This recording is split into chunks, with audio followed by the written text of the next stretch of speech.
Et voici Hortense Diftin qui n'a peur de rien, qui Non. rit de tout, même du handicap. Donc, bonjour Hortense. Bonjour Elena, bonjour tout le monde. Mon travail et handicap, c'est une chronique qui vous a beaucoup inspiré. Bah oui, parce qu'il faut arrêter de croire que parce qu'on est une personne différente, on est automatiquement mieux ou moins bien. Non, on est simplement différente.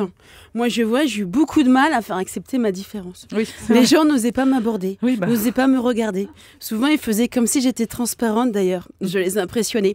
Quand vous êtes trop bien, c'est difficile le contact humain. Hein. La différence, c'est pas le truc le plus facile à porter. Hein.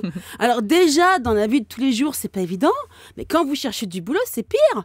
Surtout en ces temps de crise. Alors c'est ce que j'essaie de faire comprendre à Nathalie, mon amie. Nathalie est différente aussi. Oui.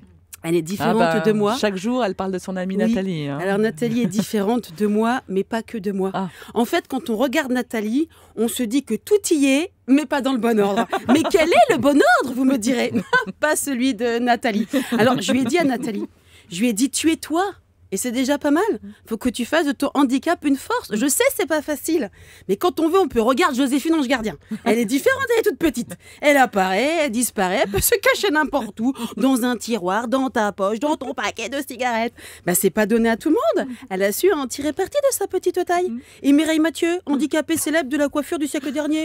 C'est pas votre cas, Voilà, vous êtes non, très belle. je suis magnifique. Ça l'a pas empêché de faire une carrière internationale. Bon, c'est comme le paraplégique qui pourra se vanter de faire des économies à son employeur sur les meubles de bureau. C'est que quand même, c'est pas courant de venir bosser avec son propre fauteuil. Ou encore la personne non-voyante. Vous trouverez pas beaucoup de personnes qui acceptent de bosser dans le noir. Et surtout que ça ne gêne pas.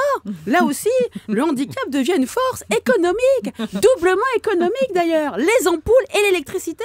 Et qui dit économie d'énergie dit éco-citoyen. Ah oui. C'est pas rien. Oui. Alors je lui ai dit, excuse-moi Nathalie, faut arrêter de te lamenter et montrer aux autres que toi aussi, ta différente, peut être un atout. Bien. Et bien sur ce, merci beaucoup Hortense.